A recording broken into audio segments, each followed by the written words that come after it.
రాత్రి 7 గంటల నుంచి ఉదయం 6 గంటల వరకు డ్రంక్ అండ్ డ్రైవ్ తనిఖీలు చేస్తామన్నారు Hyderabad traffic DCP Srinivas. New year వేడుకలను ప్రశాంత వాతావరణంలో జరుపుకోవాలని పిలుపునిచ్చారు. తాగి వాహనాలు నడిపి ప్రమాదాల బారిన పడొద్దని సూచించారు.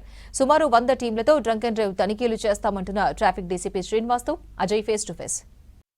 హైదరాబాద్ నగరం న్యూ ఇయర్ సెలబ్రేషన్స్కు సిద్ధమైంది. ప్రైవేట్ పార్టీలు, ఈవెంట్లు, పబ్లలో ఫుల్ జోష్గా ఎంజాయ్ చేసేందుకు సిటీ పబ్లిక్ రెడీ అయిపోయారు. ఇక హైదరాబాద్ సిటీ పోలీసులు ట్రాఫిక్ సంబంధించి కొన్ని ఆంక్షలు విధించారు. దాంతోపాటు డ్రంక్ అండ్ డ్రైవ్ తనిఖీలు దాదాపు ఒక వారం నుండి కంటిన్యూస్గా చేస్తున్నారు. అసలు 31st నైట్ మొత్తం కూడా సిటీ ట్రాఫిక్ పోలీసుల యాక్షన్ ప్లాన్ ఏంటి, ఏ విధమైన చర్యలు తీసుకోబోతున్నారు, ట్రాఫిక్ సంబంధించిన ఆంక్షలు ఏ విధంగా ఉన్నాయనేది మాట్లాడేందుకు మనతో పాటు హైదరాబాద్ ట్రాఫిక్ డీసీపీ శ్రీనివాస్ ఉన్నారు. సార్, 31st నైట్ సెలబ్రేషన్ అంటే అందరి చూపు హైదరాబాద్ పైన ఉంటుంది.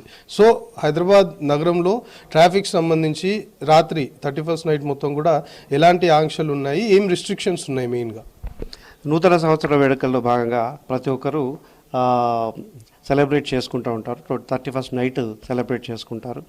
సో సిపి గారు శ్రీ విసి సజ్జనార్ గారు ఆదేశాల మేరకు సార్ యొక్క ముఖ్య ఉద్దేశం ఏంటంటే జీరో యాక్సిడెంట్, అంటే ఒక్క యాక్సిడెంట్ కూడా జరగకుండా అందరు క్షేమంగా ఇళ్ళకి వెళ్ళిపోవాలా అనే ఉద్దేశంతో ఆదేశాలు ఇవ్వడం జరిగింది. దాని ప్రకారం మా జాయింట్ సిపి గారు శ్రీ జోయల్ డేవిస్ గారు వారి యొక్క నేతృత్వంలో ఒక 100 టీంలు ఏర్పాటు చేశారు. హైదరాబాద్ సిటీ మొత్తం ఒక 100 టీములతో డ్రంక్ అండ్ డ్రైవ్ నిర్వహించడం జరుగుతుంది. సాయంత్రం 7 గంటల నుండి ఉదయం 6 గంటల వరకు కూడా డ్రంక్ అండ్ డ్రైవ్ ఏర్పాటు చేస్తారు. దీంట్లో ఒక విషయం ఏంటంటే మొదటిసారి డ్రంక్ అండ్ డ్రైవ్లో దొరికినా కూడా డ్రైవింగ్ లైసెన్స్ క్యాన్సిలేషన్ కొరకు రిపోర్ట్ రాస్తున్నారు. కాబట్టి ఎవరు కూడా దయచేసి తాగి వాహనాలు నడపకూడదు. ఒకవేళ మీరు అలాంటి పరిస్థితి మీకు ఉన్నట్టయితే ఒక ప్రత్యామ్నాయ డ్రైవర్ని ఏర్పాటు చేసుకోవాల్సిందిగా విజ్ఞప్తి చేస్తున్నాం.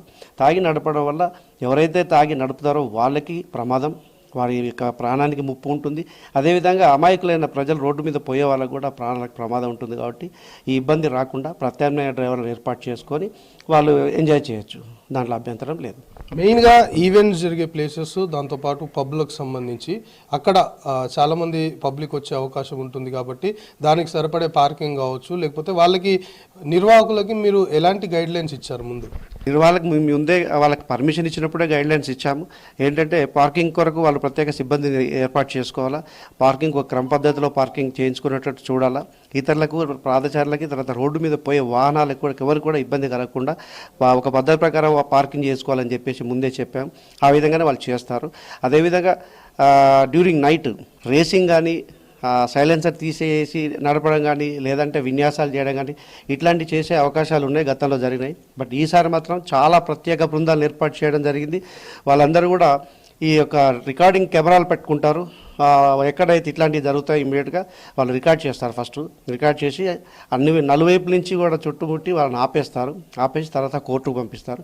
కాబట్టి యువత ఎవరు కూడా ఇట్లాంటి క్షణికమైన ఆనందం కొరకు ఇట్లాంటి వాటిని చేసి కేసులలో ఇరుక్కుని భవిష్యత్తును నాశనం చేసుకోవద్దని విజ్ఞప్తి. హైదరాబాద్లో ఉన్న ఫ్లైఓవర్స్ అన్ని కూడా ఏ టైంకి క్లోజ్ చేయబోతున్నారు, మళ్ళీ ఎప్పుడు వాటిని ఓపెన్ చేస్తారు?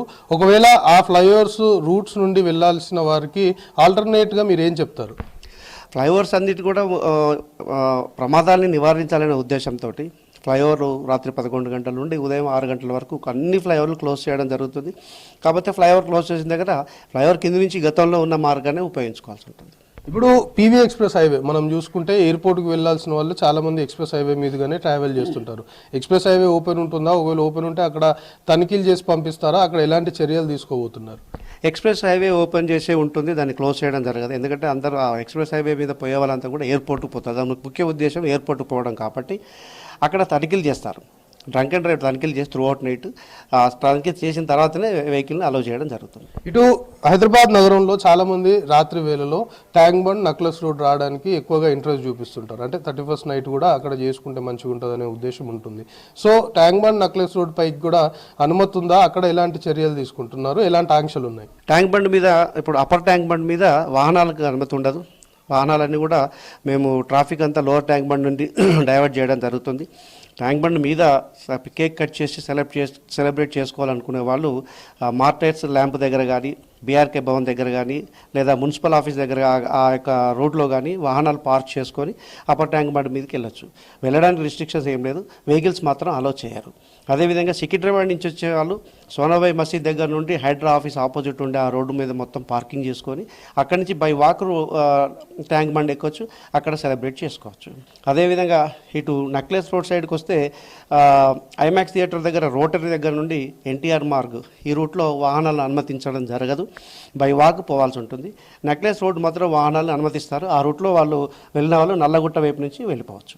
సో నగరవాసులకి సెలబ్రేట్ చేసుకోవాలని బయటకు వచ్చే వారికి మీరు ట్రాఫిక్ పోలీసుల తరఫున ఏం సజెస్ట్ చేస్తారు? ముఖ్యంగా మేము చేసేది ఒకటే, తాగి వాహనం నడపకూడదు, తర్వాత ఓవర్ స్పీడ్ నడపకూడదు, వాహనాలతో విన్యాసాలు చేయకూడదు. ఈ ముఖ్యంగా ఈ 3 జాగ్రత్తలు పాటించాలి.